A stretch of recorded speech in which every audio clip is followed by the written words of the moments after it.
Coucou Massis. Alors, comme je te racontais, j'ai fait un songe ce matin où le Seigneur m'a conduit dans un centre commercial de la place. Dans ce songe, il y avait des escaliers qui n'étaient pas à la connaissance du grand public. Et comme par hasard, je les ai retrouvés et j'ai décidé de les emprunter. Donc au milieu des escaliers, je trouvais que les escaliers étaient bizarres parce qu'ils étaient vraiment abrupts. Et j'ai voulu retourner en arrière, mais j'ai eu peur de faire une chute, alors j'ai décidé de continuer, ne serait-ce que d'aller jusqu'au sommet. Et vers l'approche, vers la sortie des escaliers, bon, j'ai vu qu'il y avait comme un obstacle au milieu des escaliers, donc qui empêchait quand même les gens d'accéder à la sortie. Mais j'ai réussi quand même à trouver un moyen d'échapper, de contourner cet obstacle. Donc il a fallu que je me mette à plat ventre et que je rampe jusqu'à retrouver la sortie. Et donc arrivé à ce sommet, je découvre donc le poteau rose. En fait, il y avait un trafic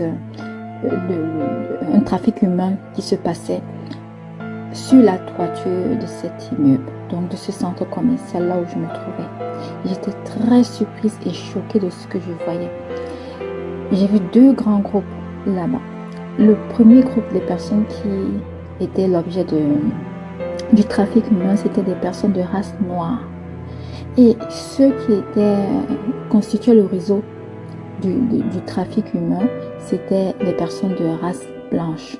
Donc, les personnes qui étaient kidnappées dans le but de récupérer leurs organes étaient dénudées. Donc, ils étaient là comme du bétail sur la toiture dans des conditions vraiment d'insalubrité, vraiment très très déplorable. Et ils étaient maltraités. Vraiment, ils pleuraient, ils étaient apeurés, ils étaient effrayés de tout ce qui se passait parce que à tout moment, il y avait les geôliers qui étaient là. Et les geôliers, c'était des hommes aussi de race noire qui avaient été embauchés pour assurer la garde de ces prisonniers-là. Et ces geôliers-là étaient sans cœur. Donc, qu'est-ce qu'ils faisaient? Ils envoyaient comme des pierres dans la foule, comme au hasard. Et les personnes qui étaient touchées par cette pierre, c'était des grosses pierres vraiment. Quand tu recevais cette pierre-là, c'est sûr, c'est que tu étais blessé. Et donc, ce sont ces personnes-là qu'on venait donc récupérer pour aller tuer et récupérer les organes. C'était vraiment affreux. Bon, à côté donc, c'était les responsables du trafic qui étaient là. On était presque nez à nez et je me posais la question, comment est-ce que je devais faire pour qu'on ne se rende pas compte de ma présence, parce que je venais de me rendre compte que j'étais dans une mauvaise posture. Et là, j'étais en train de réfléchir intérieurement, est-ce qu'il fallait que je me déshabille aussi pour me fondre dans la foule et trouver un moyen de m'en sortir là, parce que les seules personnes noires, il n'y avait même pas de noirs en fait. Du côté des blancs, il n'y avait pas de noirs. Donc les noirs étaient de leur côté et ils étaient tous nus et les blancs étaient de leur côté bien habillés.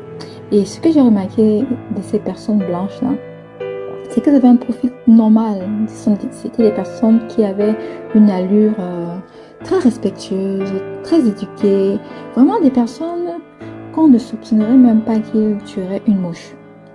Vraiment des personnes que vous verrez d'ailleurs et que vous leur accorderez beaucoup d'importance parce que ils sont bien, ils sont nickel. Il n'y a vraiment rien à leur dire.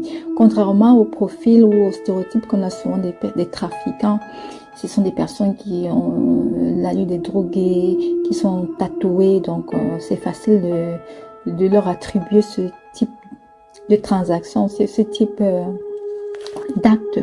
Mais dans cette situation, j'étais vraiment surprise que non, c'était des personnes vraiment à l'apparence innocentes, et alors que c'était vraiment des démons même, des démons même. Et là, j'étais en train de me questionner comment je vais faire pour m'échapper de cette situation. Et j'essayais tant bien que mal de me cacher, de me dissimuler pour qu'ils ne s'aperçoivent pas de ma présence. Et subitement, je vois une dame, une métisse, c'était la seule métisse, même la seule dame même aussi du groupe, qui vient vers moi, qui m'avait repéré, qui avait compris que je cherchais à m'échapper, qui est venue vers moi et qui m'a appelée comme étant sa collaboratrice. Donc, Elle m'a apostrophée en disant, hey, ma collaboratrice, c'est le moment de partir.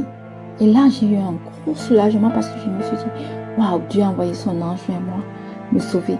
Et je me suis donc relevée comme si j'étais assoupie dans un coin et en attendant que ces trafiquants finissent leur discussion, leur conversation. Donc, c'est comme ça que j'ai suivi tout simplement la dame qui m'a apostrophée comme étant sa collaboratrice et je suis sortie de ces salles. Et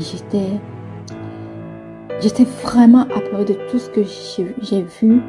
J'étais vraiment surprise de savoir qu'il y a des choses qui peuvent se passer comme ça à notre insu en plein jour, mais qui n'est pas à notre connaissance. Et il y a le Seigneur qui soit en mesure de dénoncer ça, de mettre ça à nous.